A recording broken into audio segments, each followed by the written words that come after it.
Mike Milner. I'm CTO at Immunio. Immunio does runtime application protection for web applications. So this idea of security being really included in, I guess, DevOps, DevSecOps, really interesting to me, particularly talking with all you smart people here. So this slide's really more for me here, but when I'm thinking about what is DevSecOps, it kind of goes back to say, well, what is DevOps? And it's one of those terms everyone here has probably heard used, misused, overused. So I wanted to kind of get a baseline understanding, like, what is DevSecOps? Now, for DevOps, you've seen lots of organizations where really they've just taken their ops people and given them a new title, and now they're DevOps, but really nothing's changed. It's still a separate part of the organization from development. And then in other places, I've seen the setup where every single developer has to be full stack. They have to do everything from top to bottom, right down to infrastructure. But I also think that's a bit impractical. And I imagine most of you will agree that the sweet spot is really more in the middle.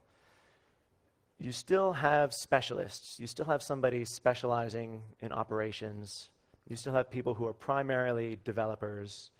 And with DevSecOps, you've still got people who are primary security specialists, but now they're working together as a team. And I think that team responsibility is the most important aspect of it. Thank you. It's that shared responsibility for an application. So if the application's not working properly, for any reason, the whole team has kind of got that shared responsibility to fix it.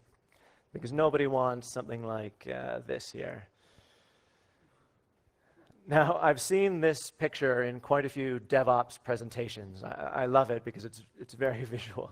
The fire, the smoke. This is what I call sort of the ops fire, usually tied with availability. If the site is down, people know about it. The big, dark, thick, black smoke. People are angry because they can't access the site. Now, I did a little bit of reading about tire fires. It turns out they're really hard to extinguish. I don't know if everyone knew this, but they can burn for months. There's even one in Wales, I think, that burned for like 15 years. They're very difficult to put out. And it's sort of similar in operations. Once the website is offline, everyone knows about it. Your users know about it. It's had an effect immediately. But when you throw security into the mix, it's not just about availability anymore. Now you're looking at other factors: integrity, confidentiality, audit. And these types of security fires, if you will, are quite a bit different than this operation fire. Security fires aren't always quite as visible about as this. Often, the security problems in your code are quiet. Attackers are looking at your web application, they're poking, they're prodding, but they don't want to be detected. They're trying to be quiet and subtle about it. So it's a slightly different mindset, I think, to look at security issues in your code. Yeah, I mean, sometimes these security fires, you can have a vulnerability in your code that's lurking there for a while, and you might not even find out about it for days, months, even years after the actual attack happened.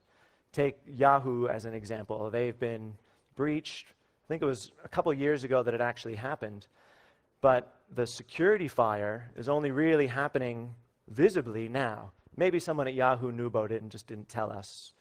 I don't want to speculate on that, but this vulnerability was exploited years ago. Didn't notice, and now they're paying the price of the security fire.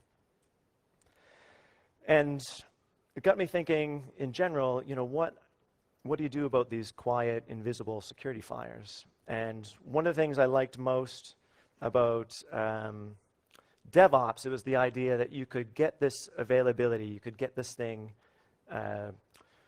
running, continuously running, without affecting the flow of development, because among all this, you actually have to keep delivering features. You have to keep this application evolving.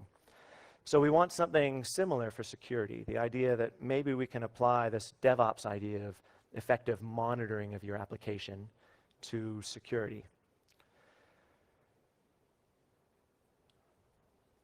Operations has had pretty good monitoring for quite a while. This is just a little screenshot of a single chart from Datadog.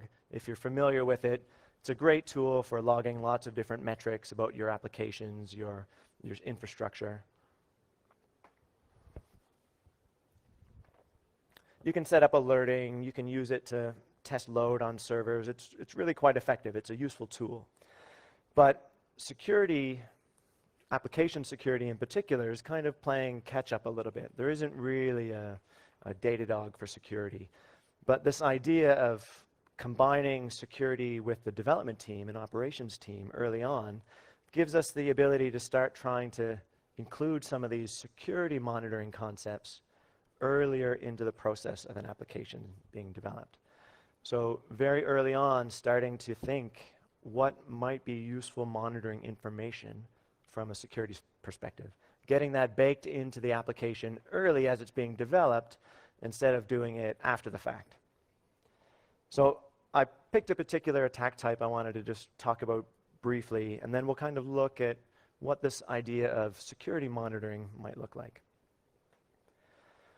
Credential stuffing, these become much more popular over the past year. And by popular, I mean it's happening a lot more. People are noticing it a lot more. You've probably seen big headlines about breaches. LinkedIn was the big one not too long ago. Big password database leaked. And the interesting thing about this one, to me, is that somebody lost these credentials. They were breached, they were stolen, and that's probably due to a security bug. They had a vulnerability in their code or in their infrastructure. Somehow this data leaked. But now the leaked data is being used to attack many other sites with these credential stuffing attacks. And those sites don't really have a bug in their code necessarily. There's no bug that lets credential stuffing be effective. What the attackers are doing is they're just taking every one of these username password combinations. They're relying on the fact that around 50% of users will reuse the same passwords on multiple sites. And now they're going to your websites and they're just trying to log in with every one of these accounts, just trying to find one that works.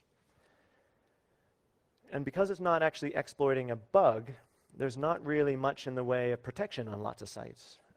Because it's using a feature of the website, the ability to test a password and log someone in. So this is an example where putting the security with the development team, maybe we can identify these threat vectors early and put in the appropriate logging. If anyone's investigated something like this on an application,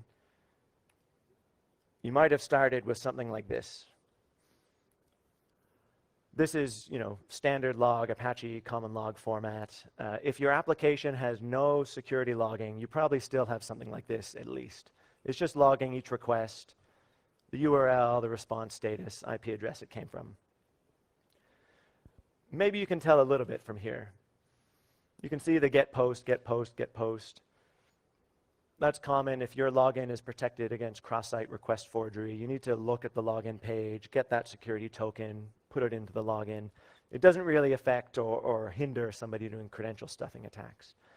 But one thing you notice here is the response code is 200 OK every single time. And this is because generally login forms don't respond with a forbidden error or 401 authentication required, because that pops up the ugly browser login form. They just return the login form again with a little red line that says, in unsuccessful login. But in terms of the logging, it's still just a successful response. So somebody monitoring your website on the operations side of things might be looking at your load balancer logs, your web server logs. Everything's 200 OK, right? 200 OK. But obviously a credential stuffing attack, these are valid requests. They look normal. They're using your site to test these logins. So what can we do now? Imagine we were writing this application from the start as a security person on the development team, what could we maybe do to our logging to support security monitoring in the future? So I'm going to walk through some progressions, and we'll kind of see how that'll help us be more effective. First thing, just adding a bit more structure. You've probably seen or heard about JSON-style logging. It's becoming more popular. The idea that you can have a bit more structure in your logs so that you can include a bit more information. Right now, we're seeing all the same data, but it's just maybe a bit more amenable to a computer processing it and doing some stuff. So as the application's getting developed, what are we going to add in to improve our monitoring? I recommend starting with giving every request a name. Give them an identity, an ID, so that you can now kind of track this throughout your system.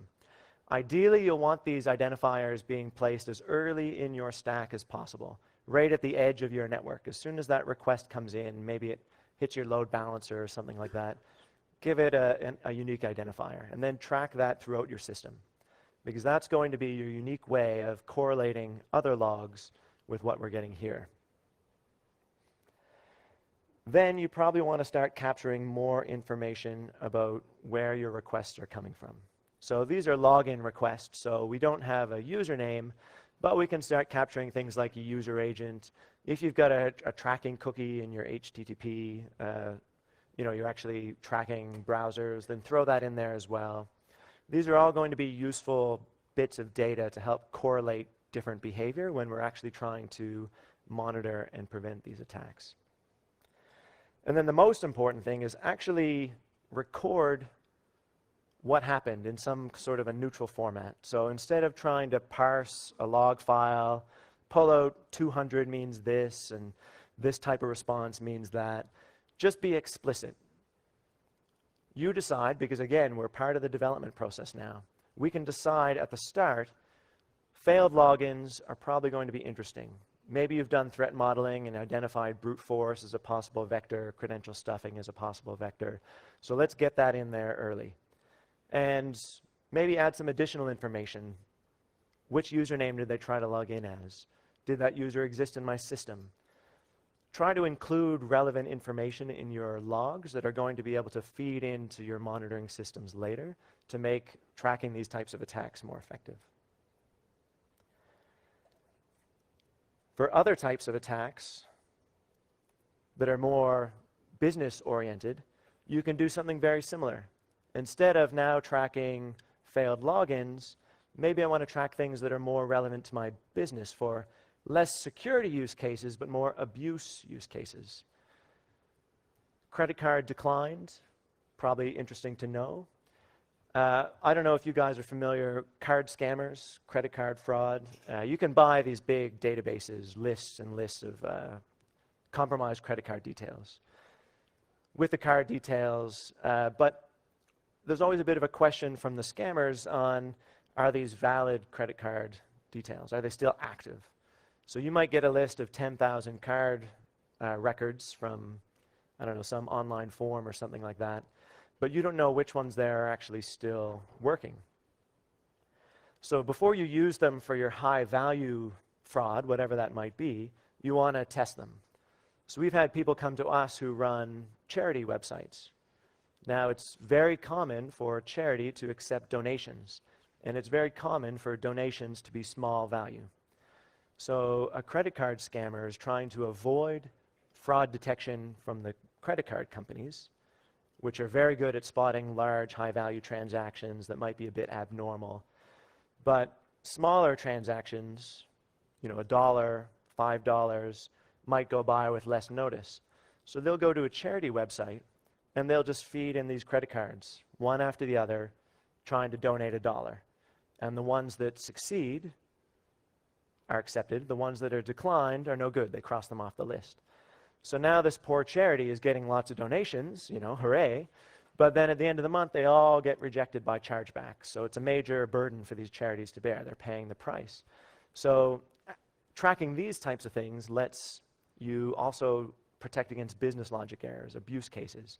Once you have the information, then you can start using those for effective monitoring. And it's not always tied. I added in the username here because, maybe you're a step higher up. Maybe you know a bit more about who's making the request at this point. There might be other information that's relevant for your website, but basically record it all. This is another use case that we've looked at where somebody was using credential stuffing. They were breaking into the accounts that were vulnerable. And this one happens to be like a loyalty point type system. So every account that they logged into, they were taking the loyalty points, and this particular website allowed you to transfer them. They were transferring them to their own controlled account, their attacker one. So this is an example where this additional metadata can become really valuable. Each compromised account was just doing a single transaction, maybe not that suspicious. But in that particular use case, the destination account was always the same. So it gives you the ability to sort of slice and dice these things. So obviously for login, I want to control how many failed login attempts I'll accept from any particular source. If you fail to log in too many times, I want to do something about it, or at least take note. Similarly, by tracking the name that was attempted, I might want to track where they're all going. And all of these controls are based on the data that you're collecting from your monitoring. And yeah, the transaction use case was tracking now the destination account. So one particular account should not receive more than X number of transactions per day. That's anomalous. Flag it up. Monitor it. And another important thing is to have some kind of a response. If you spot these things happening, you want to be able to stop them because sometimes they happen quite quickly. CAPTCHA is a classic one, but you could also block the IP, block the user account, force a password reset if you think the compromised or the credentials have been compromised. But you want to have some sort of a response mechanism. So baking that into the application as well, the ability to do some of these things based on your security monitoring is important as well, like set a flag in a database, and now that user will get a CAPTCHA. And in the spirit of sharing information, it's also really important to identify who needs to know. Security is now embedded within the team, but there's other parts of your organization that need to know and be involved in these same things. Talk to your fraud and abuse team if you have one. They've probably got lots of examples of things that they're looking for that they just don't have the data to get. So if you're that security person embedded in a DevSecOps team, talk to these other stakeholders in your organization. What does customer support need to know in case some of this stuff happens? Will they need to talk to the customers and help them understand that their account's been compromised? Maybe even help them set up some sort of identity protection.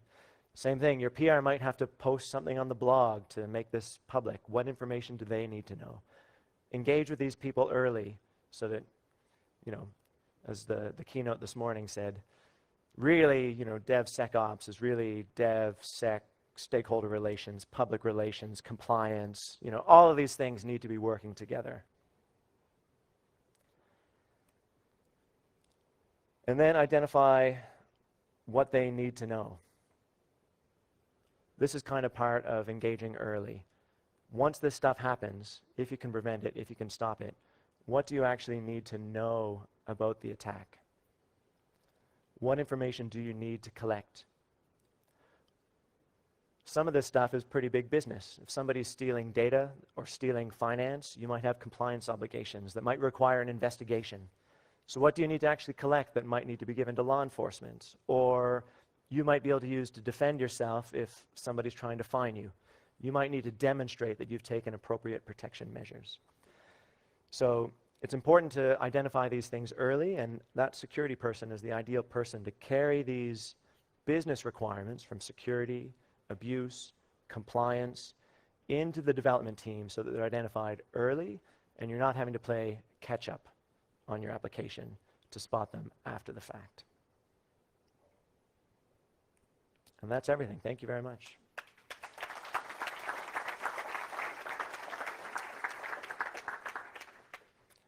Does anyone have any questions?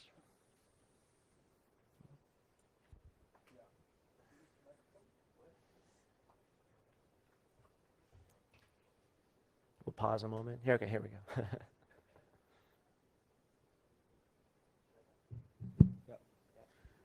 Okay, thank you very much for that talk. So how do you deal with confidential information? And especially, I'm not talking about explicit confidential stuff. You wouldn't put a password into the logging, but implicit confidentiality, like in Germany, you're not allowed to track employees, what they're doing. So we had this concrete problem in one of the last projects. We wanted to log very detailed, but we had to be explicitly compliant with the requirement of not tracking particular individuals. Have you had any experience with that? Not that particular regulation. We've had issues where the inability to track the identifiers themselves. So maybe you can't track user Mike, but if you can strip that out, basically you've got one source where for the logging, the stuff that you persist, the stuff that you analyze in bulk to look for these security threats, only has an opaque identifier, like a hash or just a UUID or something like that. And then there's only one source of truth that maps that opaque identifier to the real user. I'm not sure if this particular regulations, if that would satisfy that requirement, but particularly something for internal users, you still want to be able to do the analysis. You still want to be able to spot that a particular account is doing something bad.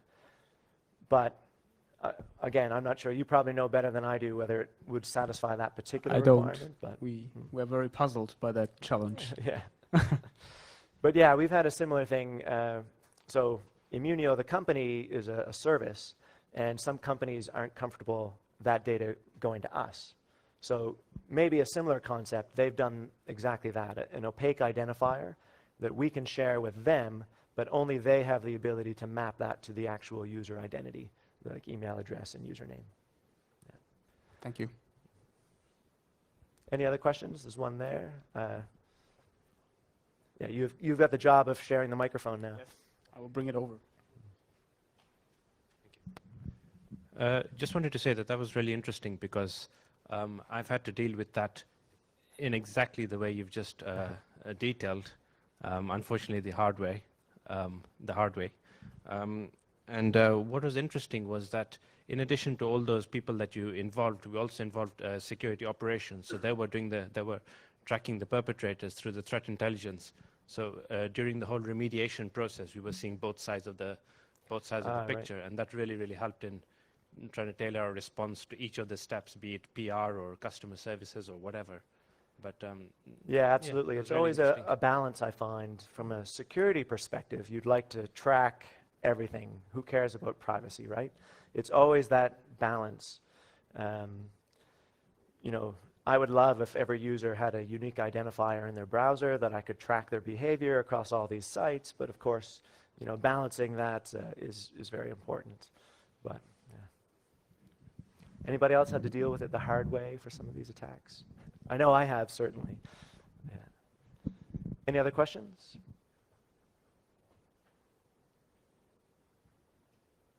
All right. Thank you. Oh.